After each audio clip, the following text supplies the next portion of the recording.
Hello everybody, this is IAmTheLionRider here, and today we're going to be trying to recreate the Roger Williams Park Zoo here in Planet Zoo. Now, a few stats about the zoo. It's located in Providence, Rhode Island, which is my home state here in the United States, and it houses over 160 animals. It's the third oldest zoo in the United States and opened up in 1872. Now, to this day, it's basically the kind of staple point for the state of Rhode Island. It's one of our only landmarks, unfortunately, but it's still a pretty big part of what my childhood was, as well as a lot of people here in the state. So, a little background on what I'm doing right now. I'm using a program called ontop Replica to basically recreate the entire map of the zoo using the terrain editor. I'm able to overlay the direct map of the zoo directly on top of my game footage and then kind of just trace over all of the exhibits. So as you can see, I'm going in with some sand and I'm just kind of dabbing around all the exhibits. Over here I go in with the path tool and I'm just trying to kind of outline where a lot of the buildings are. So I'm kind of dabbing around like the elephant house and their new Faces of the Rainforest building. And then I'm going in right now with the smooth stone brush, and I'm kind of dabbing around the basic path outline. Now, the reason I'm not using the actual path tool is because if I wanted to change the elevation, I couldn't actually move the paths. So what I'm doing right now is, like I said, I'm just going in with the stone tool and just getting the rough outline. There I am, I'm just kind of readjusting the map just to make sure that everything's all set. And I'm just going in. For this series, I'm not sure if I'm going to be able to recreate it 100% accurately because the zoo has a lot of animals that are obviously not in the game. But I'm also going to try to use mods and make some custom mods directly for the zoo to get as many of the big exhibits in as possible. Another thing that I'm probably going to ignore is kind of what you see at the bottom half of the map, which is they're kind of, they're not really zoo aspects of the zoo itself. They have a zip line and a tree house and a few other cool features, but for what I'm intending on doing, I want to accurately recreate the zoo portion first, and then if I go back, I might just complete those afterward. So now what I'm doing is I'm obviously going in with the terrain editor, and I'm basically just digging out a trench to put the lakes in. So the zoo is kind of built around two big lakes. The main one is the primary kind of focal point of the zoo and what most of the zoo focuses around, and that's what they just call the wetlands. And then the one to the left is kind of the one that surrounds the rest of Roger Williams Park. Now, if I get the time, I might go back and add a few of the details. I kind of outline later where the highway is, because the zoo is built right off of I-95 through Providence. You can't miss it. Actually, fun fact, if you look over the edge of the right lane in Providence, you can actually see the elephants directly from the highway, which is kind of cool. So now I basically have the full outline done, so I'm just kind of cleaning up the rest of the terrain. I go in with the smooth brush, and I'm just kind of dabbing around to smooth out some of those edges. Now, obviously, the zoo isn't entirely flat like this, so that was the main reason why I wanted to use the terrain editor and not actual paths, because the zoo in real life is very hilly. Basically, the way I would describe it is the zoo is relatively flat until the giraffe exhibit. Then at that point, there's a big hill that leads up to where the seals are. They have a barnyard area and where the rainforest exhibit is. Then if you go back around and loop through the Gibbons area, they have what is called the Marco Polo Trek, and that basically is all downhill. So you go downhill all through that. There's snow leopards, moon bears, tack-ins, and a few other animals. And then you go back up the hill again to where I guess the bald eagles are now, which used to be the old polar bear exhibit. And then it's downhill again, which is just where the last big animals are in the zoo, which are like the pronghorns, bison, and red wolves. So what I'm actually doing right now is, since I can't get an accurate map of the height of the zoo, I'm using just my basic memory as well as photo evidence directly from Google Maps of the zoo.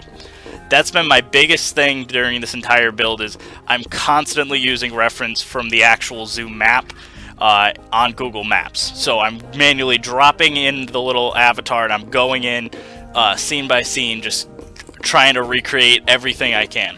So every little hill, every little divot, I'm trying to mimic the best I can. This isn't 100% accurate. I don't think it's physically possible to without geographic data of the heights of everything, but just based on what I know, this is about as close as I'm probably gonna get in Planet Zoo. If I can't get it 100% accurate right now, I'm gonna try and go back and clean it up later when I get to certain areas of the zoo. But the main idea I wanted to get across is I knew that the zoo goes up until a point and then down into a point. And when it kind of teeters out towards the bottom, it goes all the way towards the wetlands trail. So the wetlands trail, very flat. The beginning of Africa, or the fabric of Africa, which is where there are elephants, zebras, audads, all of those are very flat. And they all basically surround this kind of flat lake, which has a wetlands trail that just kind of goes from one end of the zoo to the other. Now, what I'm doing here is, this is going to be the area where, and I made a mistake here. I really shouldn't have been using the flattened terrain, because I lose a lot of the outline map that I kind of made. But I'm going to recreate the hill over by the elephant house and giraffe house to where the seals are. And that little line in the back is where the highway is. So, like I said, if I want to go back, I can create I-95, and I have enough room for that. A big concern I actually had with this entire project was if I accurately got the size of the zoo right.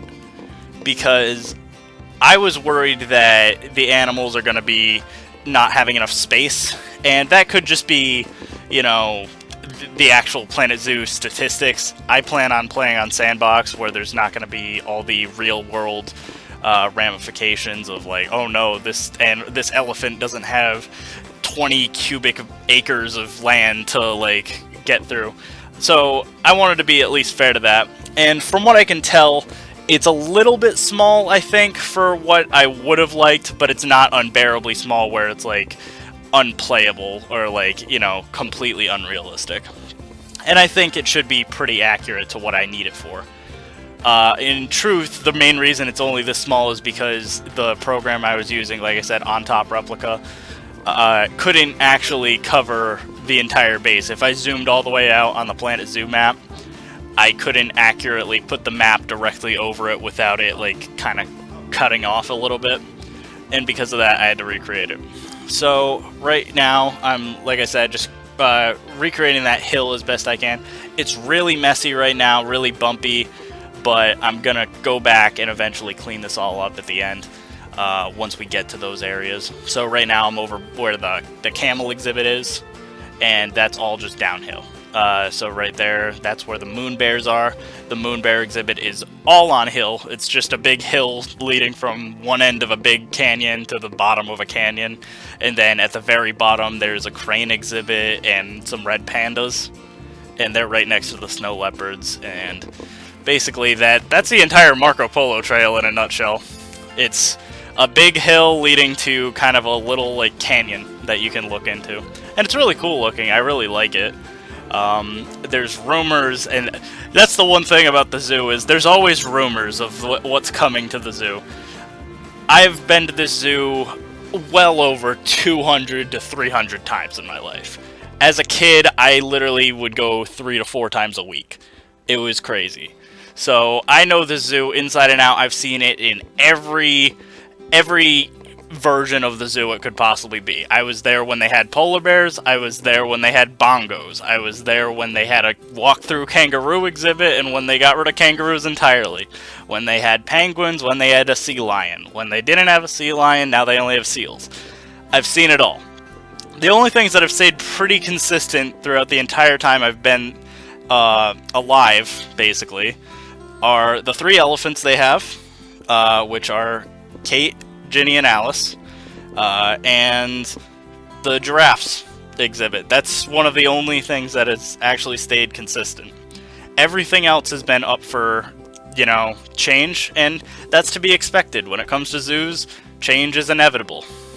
So, as you just saw there, that was the conclusion of my big ending of the terrain of the zoo. So now we can actually get to some of the fun stuff. Now, unfortunately, in this episode, I didn't get around to doing any animals, but I did get to start on the front entrance to the zoo. So what I'm doing right now is this is the front entrance. I'm just connecting up some path, and basically what I'm not showing you right now is I'm actually on Google Maps right now looking directly at images of the zoo. And I'm looking at the front entrance information ticket area, and I'm just trying to recreate that area as best I can. Now, a thing that I wish that I could do is I wish that I could have a kind of transparent version of the ticket kiosks that you can see I'm putting in, because in the real zoo they have glass, and so I wasn't able to get actual glass. I was only able to get opaque glass, and it doesn't look ideal, but it does work for what I need it to. So there's also kind of an overhang right here that I'm just kind of recreating.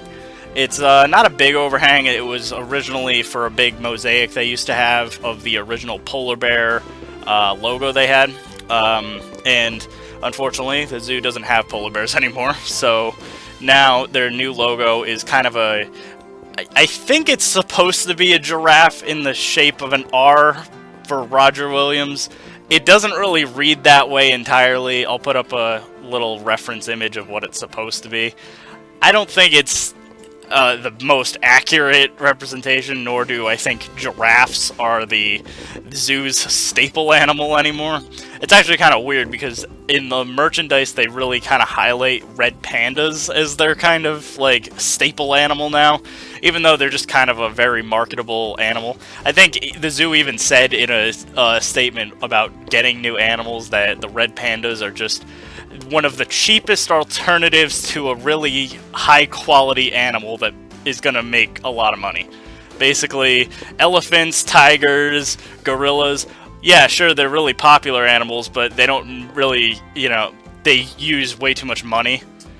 But red pandas are cheap, because all they need is bamboo and a couple of climbing frames, and boom, you have everyone's favorite animal. So, I think that's the reason why red pandas are being so heavily marketed at the zoo.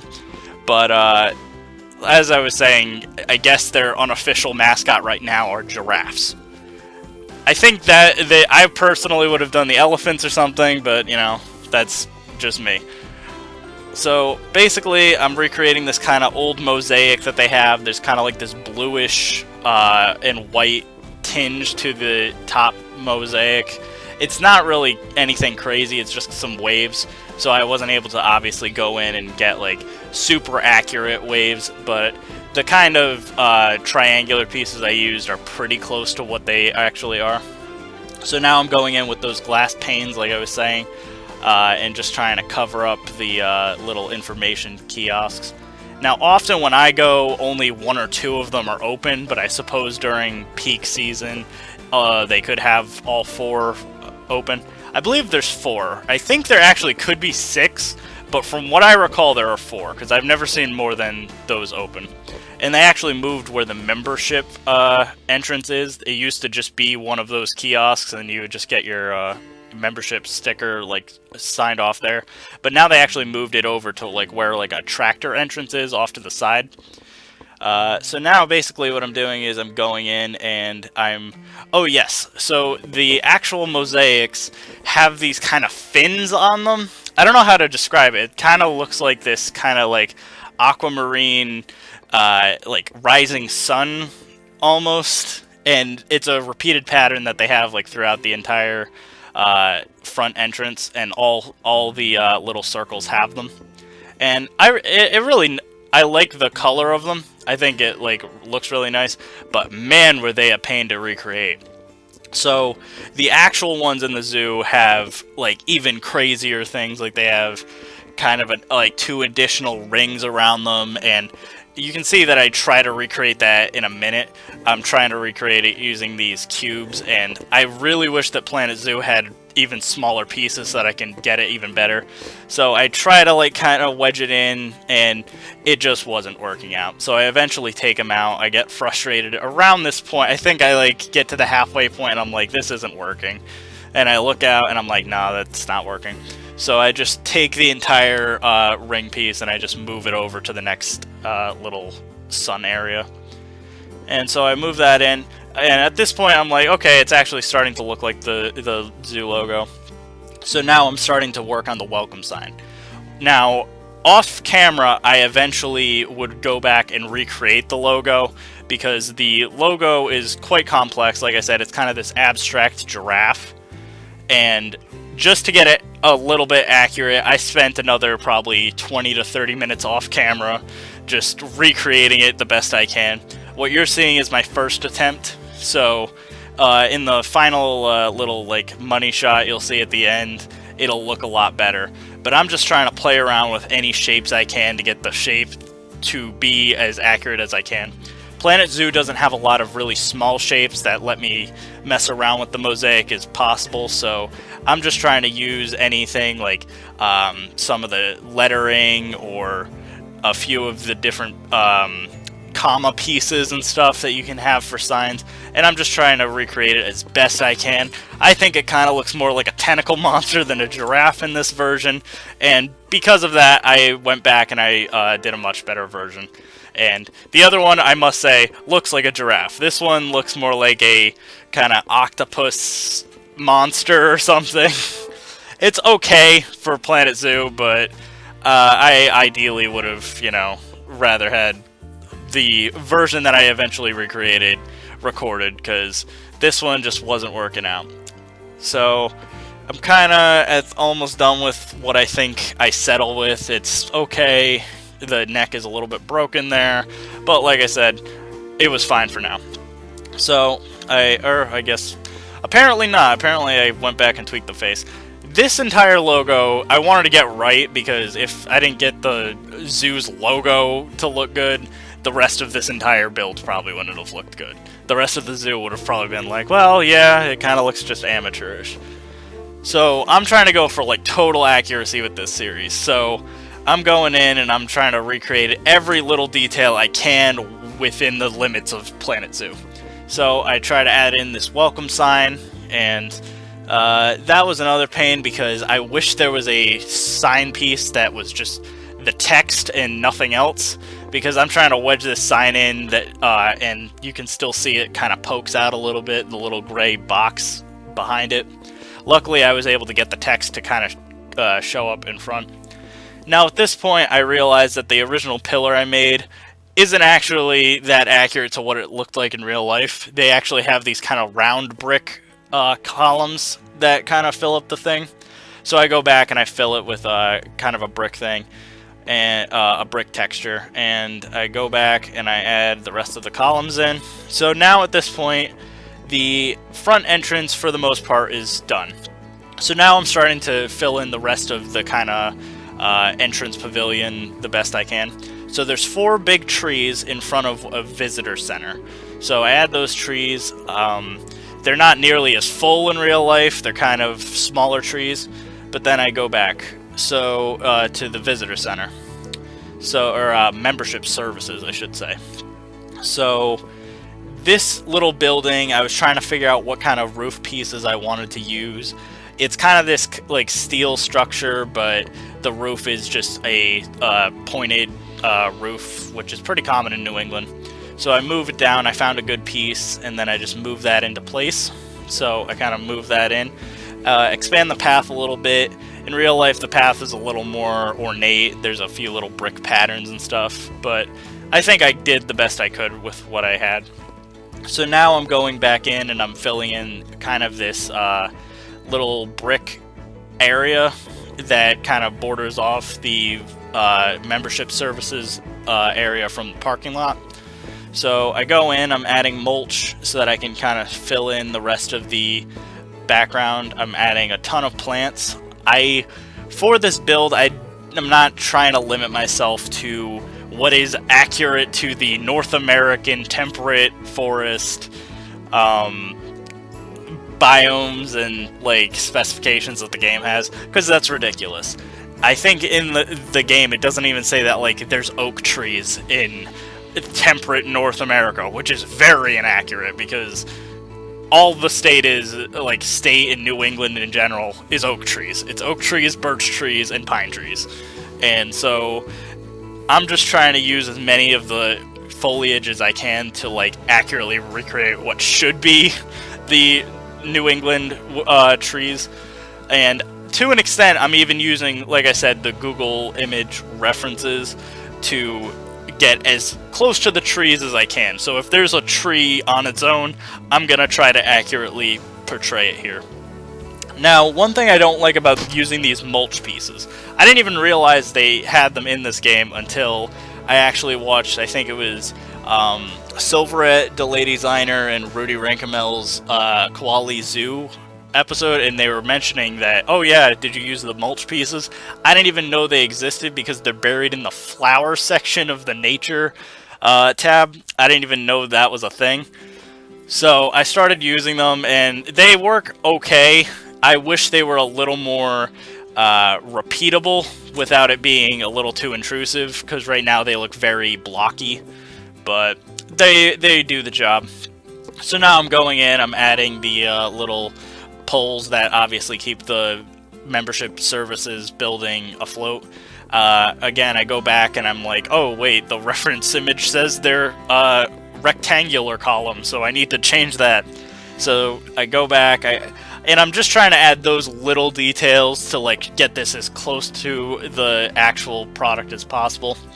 At this point, what I'm struggling with is in the actual membership services pavilion, they have a lot of little carts that people stand at to give out information. So they have signs for membership packages. So if you wanted a single membership, a dual membership, a family membership, a large family +2 membership, they have all of those lined up on these little trays. And I'll pull up a picture of what they look like.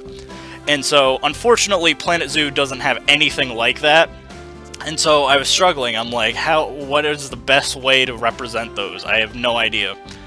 So, well, actually, right now I'm just moving the mulch into place because I wanted it to be a little closer to what the path is. But back to what I was saying. So I'm trying to figure out what I could do. So I was thinking, well, I could use some of the primitive blocks, and I could just do like kind of a blue block or something, but I didn't think it would look that good. So I put it on hold for a little bit, and you'll see what I eventually get around to doing. It's not an ideal solution, but I think it's okay for what it is. So right now I'm just copying around, trying to get the other half of the little walkway area with the plants into place. So I basically just am going in. Now, I didn't do the parking lot in this episode, but needless to say, the area that I'm doing right behind those little bits of trees is just parking lot. There's a little walkway area, but the majority of it is just parking lot.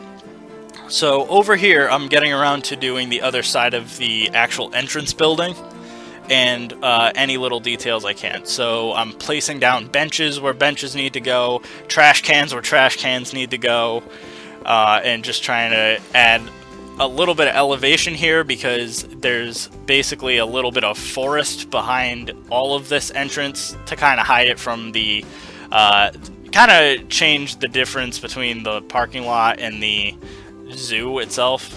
So it kind of hides the zoo from people just coming into the parking lot because, you know, God forbid they saw the animals before, you know, they actually got into the zoo to pay. But and I'm just using reference image to find trees that accurately kind of show off what trees are there. It's very meticulous work trying to figure out, like, you know, what the best representation is for everything. And then right now I'm just zooming out to see what the most accurate, or if everything's looking proportional and everything's looking okay. So next to the actual ticket center, there's this gate. Now, this is where, like I was saying, they have the membership entrance now. And they have this kind of steel wall that's and I couldn't figure out what to use, because there's no actual steel walls that accurately represent it close in the construction tab. But what I did know is there's a fence type in the barriers tab that you can use for exhibit animals that matches it perfectly. So I go back and I add that in, and I think it actually looks pretty accurate to what it's supposed to be. And like I said, I'm just going back, I'm filling in the rest of this area with all the plants and bushes. A tip that I learned from a few different builds I've done now is if you take trees and just kind of sink them into the ground, kind of like you do in a game engine, you can make thick-looking bushes, even though the game doesn't really provide them on their own.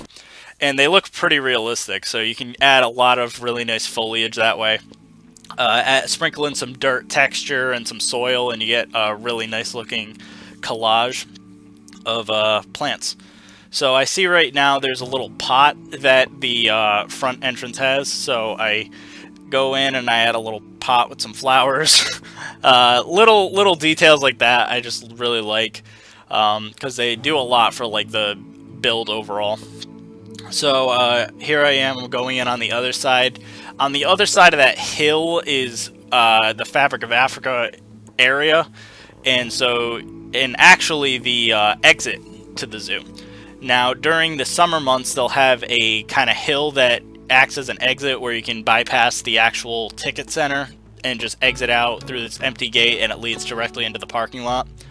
I'm doing the same technique I did on the other side, so I'm using the tops of trees to act as bushes, and then right now I'm adding some flowers, and then I just kind of even out this hill right here, because this is the actual like kind of main entrance to where the parking lot is.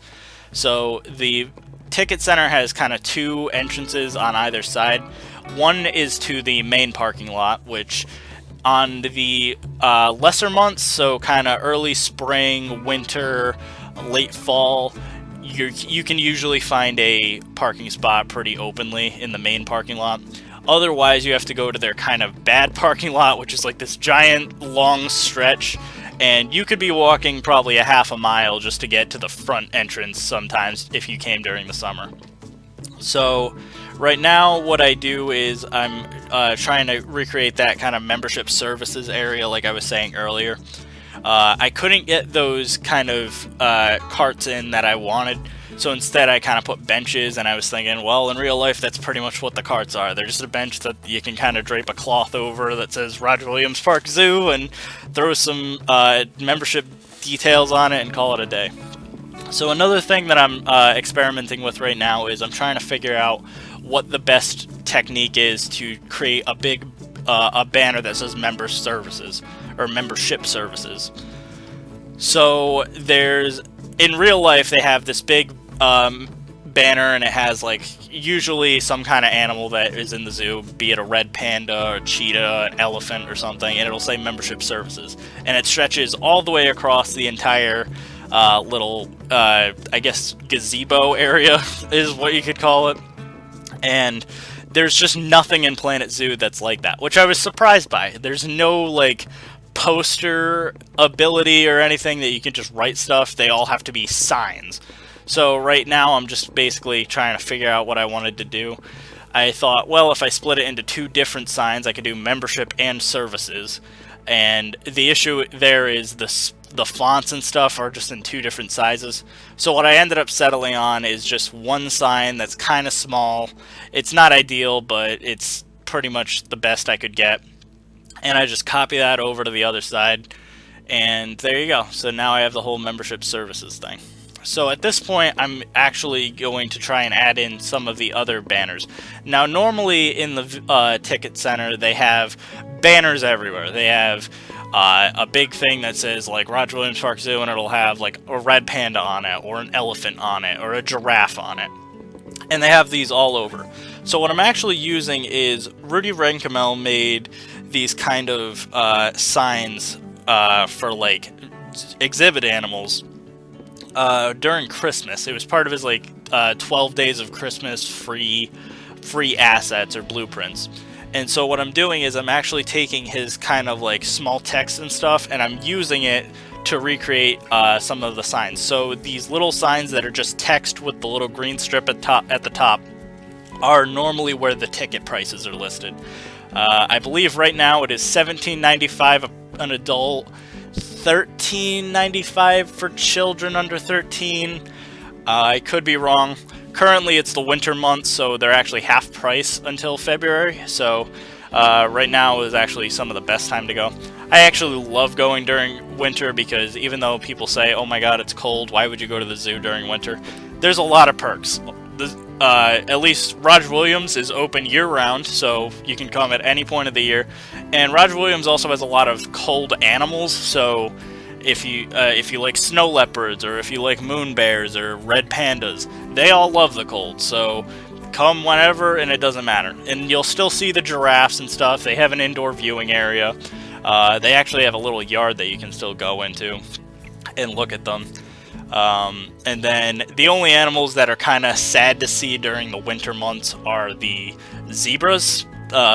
I saw the zebras shivering the last time I went, which is kind of a weird thing because you see these horses and you're just like, oh, that doesn't look normal.